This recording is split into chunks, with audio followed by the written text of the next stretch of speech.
Richard Miller, you're under investigation for multiple counts of credit card fraud and unauthorized use of financial accounts. Detective Morrison's words hung in the living room of my parents' house like a physical presence. I watched my husband's face transform, confusion giving way to disbelief, then panic. For 25 years, I'd studied those features.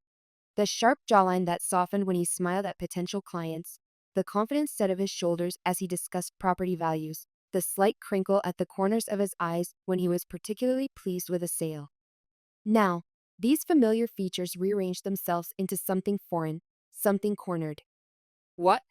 No, this has to be a mistake, Richard stammered, looking frantically between Detective Morrison and the two uniformed officers flanking him. His eyes darted around the room, from my sister Ellen standing protectively beside me, to my elderly parents seated on their worn sofa, to our adult children watching with shocked expressions, before finally locking onto mine, seeking the ally he'd always counted me to be. Mary? What is this? Tell them there's been a mistake. I stood with my arms crossed over my chest, feeling the weight of 25 years of marriage, 25 years of making excuses, covering for financial shortfalls, believing in potential that never materialized. I felt oddly calm, as if I were watching a scene in a movie rather than the implosion of my marriage. There's no mistake, Richard, I said, my voice steadier than I had expected. They know everything.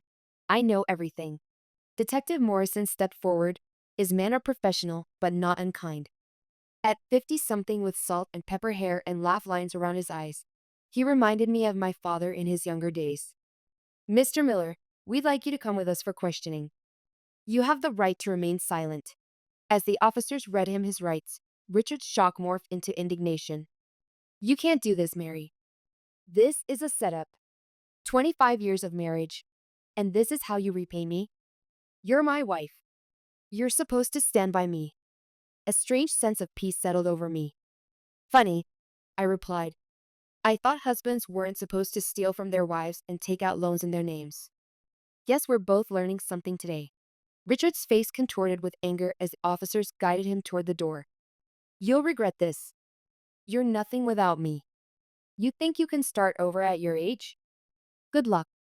I didn't respond. There was nothing left to say to the stranger wearing my husband's face. The door closed behind them with a decisive click, leaving the living room in stunned silence. My parents exchanged glances filled with a mixture of shock and vindication. My sister Ellen squeezed my shoulder in silent support. My children, now in their 20s, stared at me as if seeing me for the first time. Mom, my daughter finally whispered. What just happened? I took a deep breath, looking around at the family I'd kept in the dark for too long. It's time I told you all the truth. Flashback, the discovery. 3 months earlier, on my 52nd birthday, everything changed. Richard had forgotten my birthday, of course. Over 25 years of marriage, he developed a selective memory that conveniently erased dates requiring gifts or attention that didn't directly benefit him. I'd stopped expecting acknowledgement years ago, instead treating myself to small pleasures. This year, a quiet evening alone with financial planning spreadsheets and a glass of good red wine. As a senior accountant at Peterson and Associates for the past 25 years, I'd helped countless clients prepare for retirement. That night, I decided it was time to take my own professional advice and review our finances with the same critical eye I applied to my clients' situations. Our youngest had finished college the previous year, and though retirement was still years away, I wanted to get a clear picture of where we stood. What I discovered made my blood run cold. Hidden among legitimate expenses were patterns I couldn't ignore, mysterious withdrawals, undisclosed credit cards, loans taken out in my name without my knowledge. Over the past 5 years alone, Richard had siphoned nearly $200,000 from our accounts, all while claiming his real estate business was just going through a temporary downturn. I'd always managed our household finances, but Richard had insisted on handling his business accounts separately. It's simpler for tax purposes, he'd explained with that charming smile that had once made my heart flutter. Don't worry your pretty head about it. The condescension had grated, but I'd let it slide, not wanting to add to the tension that had been building in our marriage. That night, as I dug deeper into our financial records, memories surfaced with painful clarity. Richard's unexplained absences. The mysterious weekend property showings that never resulted in sales. The younger assistant, Jessica, whom he insisted needed to accompany him on overnight trips to learn the business. A notification pinged on my phone, a credit alert service I'd set up years ago but rarely checked. Opening it revealed a cascade of warnings. A loan application submitted in my name, credit inquiries from luxury retailers, charges at high-end hotels I'd never visited. My professional instincts took over. As an accountant specializing in fraud detection for small businesses, I knew exactly what I was looking at. My husband wasn't just having an affair, he was systematically draining our resources to finance a lifestyle I wasn't part of. I sat back in my chair, surprisingly calm despite the betrayal unfolding before me. The house was quiet around me, Richard away on another business trip that, according to the credit alerts, involved a boutique hotel and expensive jewelry purchases. In memory surfaced, my mother at our kitchen table 35 years ago, sobbing as she discovered my father's secret bank accounts and the apartment he kept for another woman across town. I'd sworn then, as a teenage girl watching her mother's world collapse, that I would never be so dependent, so vulnerable. Yet here I was decades later, facing a different version of the same betrayal. But unlike my mother, I had something she didn't: professional skills and a support system. And I had no intention of playing the victim in Richard's carefully constructed narrative. The investigation. The morning after my discovery, I went to work as if nothing had changed. 25 years of experience had taught me to keep emotions separate from financial analysis. I needed clear evidence, not just suspicions. During my lunch break, I called my sister Ellen, a divorce attorney with her own practice specializing in cases involving financial abuse. 6 years my senior, Ellen had always been my protector, my voice of reason. She'd been skeptical of Richard from the beginning, her warnings gentle but persistent throughout our marriage. "I need to see you," I said, my voice steady despite the turmoil inside. "It's about Richard." 2 hours later, I sat in her office, spreadsheets and account statements spread across her desk. "Oh, Mary," Ellen sighed, looking up from the documents. "How long has this been going on?" "Years, apparently," I admitted, feeling a flush of shame that I, an accountant specializing in fraud detection, had missed the signs in my own marriage. "I've been so focused on the kids, on helping him build his business, on keeping everything running smoothly. I didn't want to see it." Ellen reached across the desk and squeezed my hand. "This isn't your fault. Men like Richard are expert manipulators. They make you doubt your own perceptions." I nodded, thinking of the countless times Richard had dismissed my concerns about finances as female worry or accused me of not understanding business. I'd let him make me feel small, despite my professional expertise, because keeping the peace seemed easier than confrontation. "What do I do now?" I asked. Ellen's expression hardened into the professional mask I recognized from the few times I'd seen her in court. "We document everything. We build a case. And then we take him down, legally, methodically, and without mercy." Over the next few weeks, I became a detective in my own life. I requested credit reports, tracked account activities, and created spreadsheets documenting every unauthorized transaction. I discovered loans taken out in my name for business investments that never materialized, credit cards I'd never seen used for luxury purchases, and a pattern of financial deception that spanned at least a decade.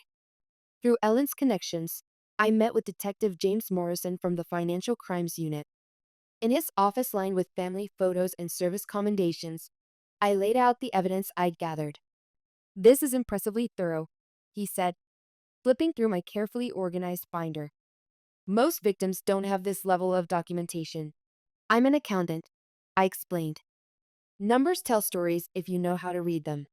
"And what story are they telling here?" "That my husband has been systematically stealing from me for years, using my identity and credit to finance what I suspect is another life entirely." Detective Morrison nodded thoughtfully. "We see this more often than you'd think. Often with older couples where one spouse handles all the finances. The betrayed partner doesn't discover the deception until they're approaching retirement age and realize their safety net has holes." "I should have seen it sooner," I admitted. "Don't be hard on yourself, Mrs. Miller. Trust is not a character flaw." As I left his office with a plan in place, I thought about those words. Trust itself wasn't the problem. Misplaced trust was. I had trusted Richard because I'd made a commitment to our marriage, because I believed in the family we'd built, because divorcing him would have meant admitting failure. Now I understood that the real failure would be allowing his betrayal to continue. Richard's background. To understand how I found myself in this situation, you need to understand Richard Miller. When we met 27 years ago, Richard was the rising star at a prestigious real estate firm in town. At 29, he was handsome, charismatic, and seemed destined for success. His office wall displayed awards for top sales performance, and his calendar was filled with appointments with wealthy clients. I was 25, recently certified as an accountant and building my career at a respectable firm. We met when his company hired mine for an audit. Richard asked me out after our third meeting, claiming he'd never met someone who made numbers sound so fascinating. His background seemed solid, son of a successful contractor, educated at good schools, ambitious and hardworking. His parents, when I met them, were warm and welcoming, if a bit preoccupied with appearances. His father spoke constantly about his legacy in the construction business, though I later learned the company had been sold years earlier after financial difficulties. The warning signs were there from the beginning, though I was too inexperienced to recognize them. Richard lived in an apartment he couldn't quite afford, drove a car with payments that stretched his budget, and wore suits that cost more than monthly rent. Investment in my image, he explained when I cautiously questioned his spending habits. In real estate, you have to look the part to attract the right clients. We married after 2 years of dating, just as the real estate market was booming. For a while, Richard's career flourished. We bought a house, had children, and built what appeared to be a comfortable upper middle class life. I continued working, advancing in my firm while juggling motherhood and household management. The first serious cracks appeared 15 years ago when the housing market crashed. Richard's income plummeted, but his spending didn't adjust accordingly. He remortgaged our house without consulting me. When I discovered the paperwork and confronted him, he exploded in an uncharacteristic display of anger. "Do you think I enjoy this?" he shouted. "Do you think I want to be failing while you succeed? I'm trying to save us." I backed down, feeling guilty for questioning him when he was clearly struggling. That became our pattern, Richard making financial decisions unilaterally, me discovering them after the fact, followed by arguments that ended with me feeling responsible for his stress. As years passed, Richard changed firms repeatedly, always with explanations that cast others as villains, jealous colleagues, incompetent managers, clients who didn't recognize his value. Eventually, he started his own brokerage, though it never seemed to generate the income he claimed it would. I now understand that Richard's entire identity was built on the appearance of success rather than actual achievement. The market crash didn't just damage his income, it shattered his self-image. Rather than adapt to new realities, he doubled down on the facade, increasingly desperate to maintain the lifestyle he felt entitled to. Looking back, I see how Richard's upbringing shaped him. His parents had prioritized status over stability, appearance over substance. They taught him that worth was measured by possessions and perception rather than character and contribution. When his actual success failed to match his expectations, he chose deception over adjustment. And I, raised to be supportive and avoid conflict, had enabled his deception far too long. The plan: "We need to be strategic about this," Ellen said as we sat in her living room one evening, 2 months after my initial discovery. My sister's home was warm and lived in, reflecting her practical nature, comfortable furniture chosen for durability rather than style, walls adorned with family photos rather than status symbols. "Richard is never going to simply admit what he's done," she continued, refilling our coffee cups. "Men like him rely on charm and manipulation. When those fail, they turn to intimidation and guilt." I nodded, thinking of the pattern our arguments had followed over the years. His initial denial, followed by minimization, then shifting blame to me, and finally appealing to family loyalty when all else failed. "Detective Morrison thinks we have enough evidence to pursue criminal charges," I said. "But he suggested we might want to control the circumstances of the confrontation." Ellen's eyes narrowed thoughtfully. "What did you have in mind?" I took a deep breath. "Mom and Dad's 50th anniversary dinner next weekend. Everyone will be there, you, the kids, our extended family. Richard would never suspect anything in that setting. Mary. Ellen looked shocked. Mom and Dad's anniversary? Is that appropriate? I thought about our parents, their difficult early years, my father's struggle with alcoholism, my mother's unwavering determination to keep the family together. They had fought through their problems rather than concealing them, ultimately building a stronger marriage through honesty and accountability.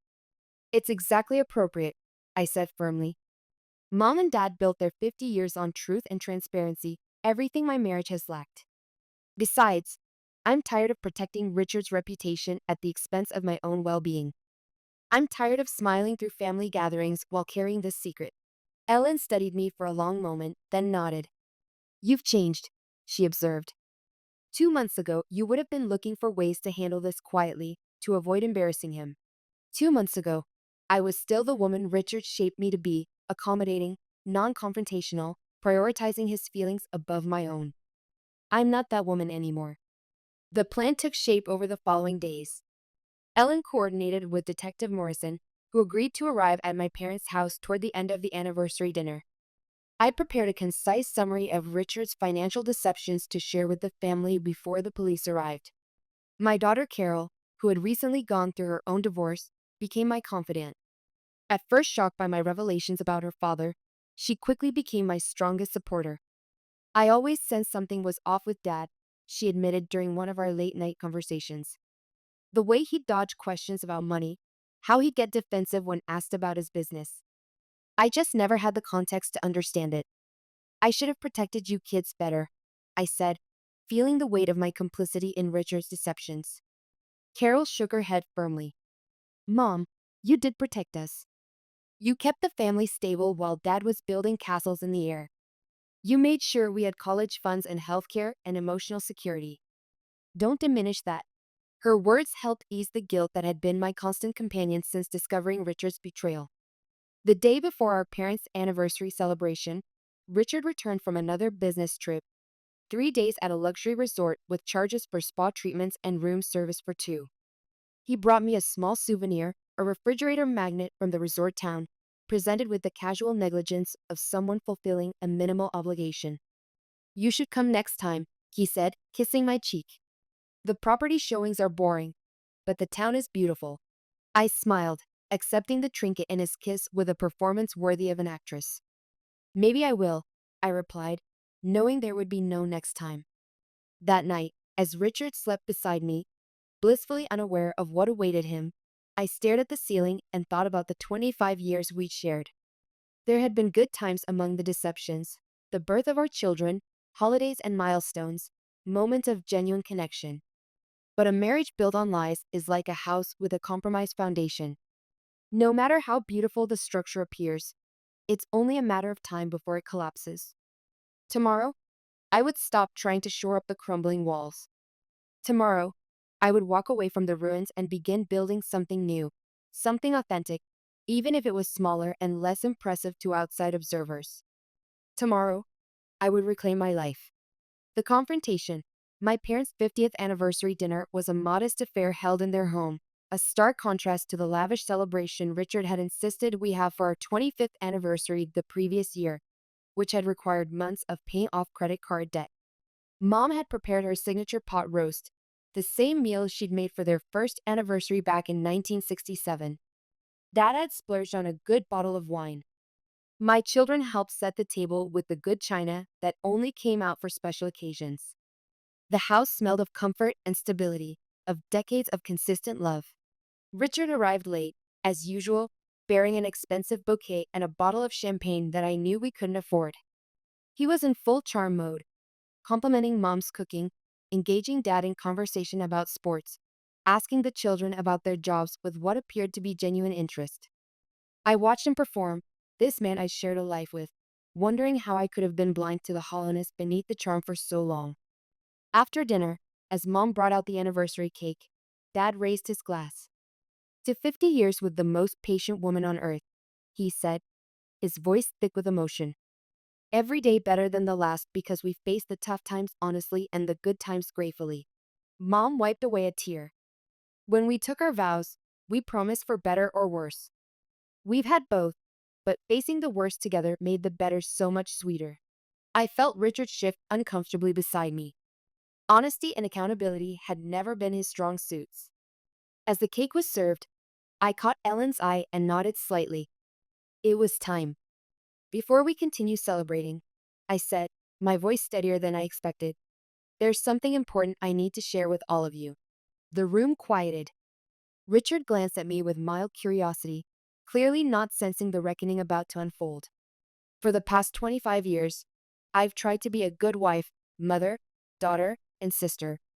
I've worked hard, supported my family, and kept my problems private.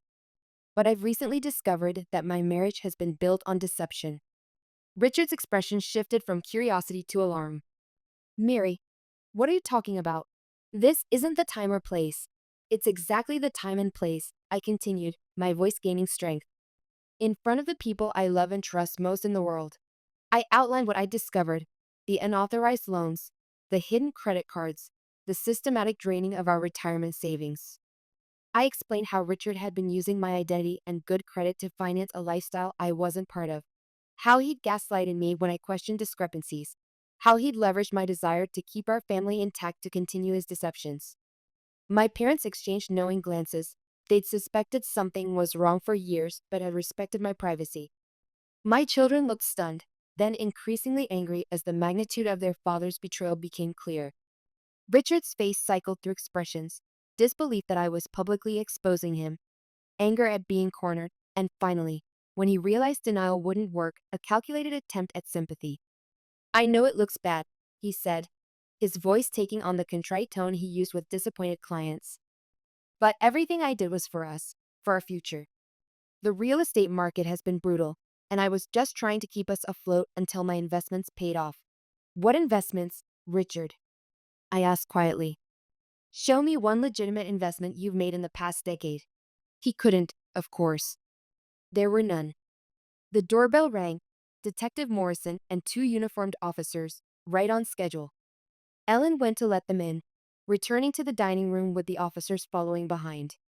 Richard's face drained of color as Detective Morrison identified himself. What is this? He demanded, looking frantically around the table. Mary, what have you done? I finally stopped covering for you, I replied, feeling an odd sense of peace despite the tension in the room. I finally started telling the truth. What followed was both awful and necessary. Richard being informed of the charges against him, the reading of his rights, his increasingly desperate attempts to convince everyone that I was overreacting, that this was a simple misunderstanding between husband and wife. As the officers prepared to take him to the station for formal questioning, Richard made one last appeal. 25 years, Mary, he said, his voice breaking. 25 years together, and you do this to me? In front of everyone? What kind of wife are you? I met his gaze without flinching. The kind who finally realized she deserves better than lies. They led him away then, his expensive suit and confident posture incongruous with the handcuffs around his wrists. After the door closed behind them, silence filled the dining room. My father reached across the table and took my hand. I'm proud of you, sweetheart, he said simply. My mother nodded in agreement, tears in her eyes. That took tremendous courage. My children moved to surround me, offering the comfort and support I'd always tried to provide for them. In that moment, wrapped in the love of my real family, the people who valued truth over appearances, substance over style, I felt a weight lifting that I hadn't even realized I'd been carrying. The path ahead would be difficult. There would be legal proceedings, financial untangling, emotional aftershocks. At 52, I was facing a future very different from the one I'd planned. But for the first time in decades, it would be a future built on truth. The aftermath. In the days following Richard's arrest, our home felt both emptier and lighter. His physical presence had always filled rooms. His booming voice, his expansive gestures, his need to be the center of attention. Without him, the house was quieter, calmer, as if it too could finally exhale. My colleagues at the accounting firm were supportive, many sharing similar stories of financial deception they'd encountered professionally or personally. My boss, understanding the complexity of my situation, offered flexible hours while I dealt with the legal proceedings. Richard accepted a plea deal rather than face a full trial.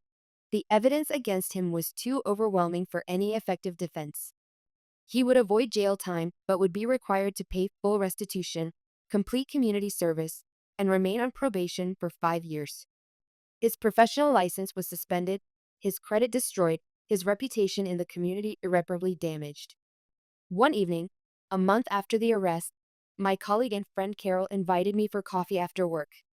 At 53, she had navigated her own divorce 3 years earlier and had emerged stronger for the experience. "How are you really doing?" she asked as we settled at a corner table in our favorite cafe. I considered the question carefully. "Strangely okay," I admitted. There are moments of grief for what I thought we had, anger at the wasted years, fear about starting over at my age. But mostly, I feel unburdened. Carol nodded, understanding. The relief of no longer carrying someone else's lies is profound. I remember that feeling.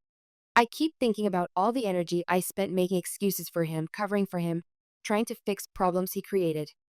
It's exhausting to realize how much of myself I surrendered over the years. "But you got yourself back," Carol pointed out. "Many women never do." She was right. Despite the upheaval and uncertainty, I had reclaimed something essential: my autonomy, my self-respect, my future. I sold the house Richard and I had shared, unable to afford the mortgage on my single income and unwilling to live surrounded by memories of our false life together.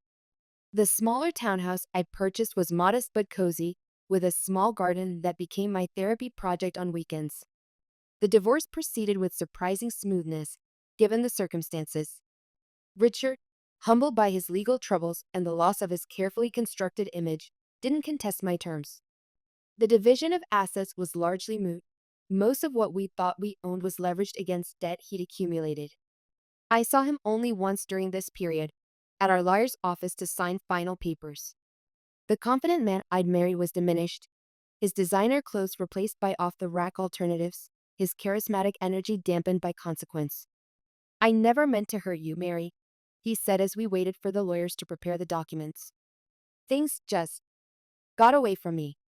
I studied him, this man I'd shared a bed with for 25 years, the father of my children, once the center of my world, and felt a complex mixture of pity and detachment.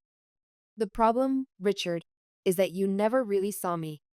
I was a prop in your performance, not a partner in your life." He had no response to that.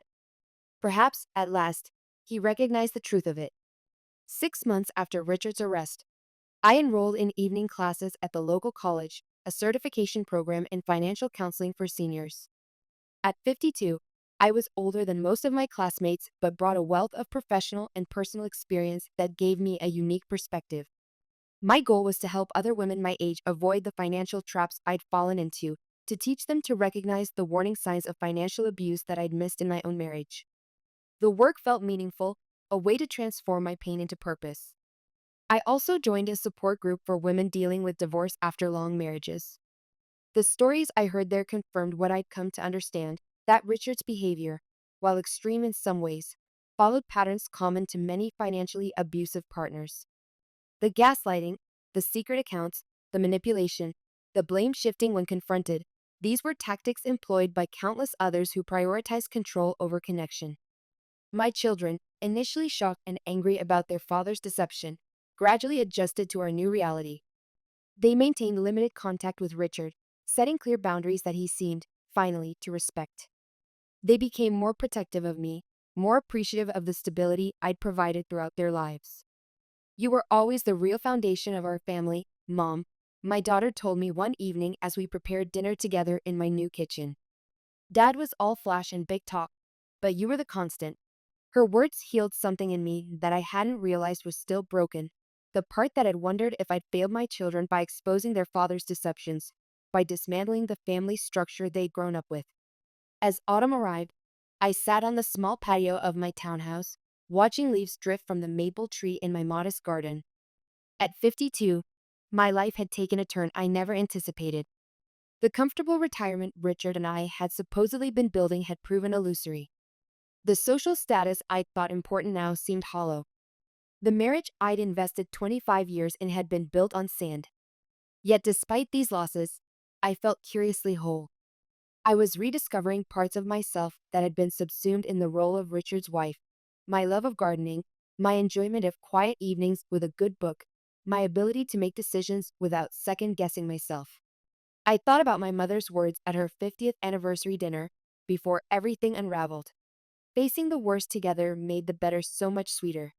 Richard and I had never truly faced our worst together. He had hidden his failures, and I had hidden my doubts. We had performed marriage rather than living it authentically. Now, as I sipped my tea and watched the sunset paint the sky in shades of orange and pink, I embraced the truth that had been obscured for too long. Sometimes the greatest act of courage is not staying, but leaving. Sometimes the most loving choice is not forgiveness, but accountability. Sometimes the happiest ending is not a continued partnership, but a new beginning on one's own terms. I raised my teacup in a silent toast to the woman I was becoming, older, wiser, scarred but not broken. At 52, my story wasn't ending. It was finally being written with honesty, and that made all the difference.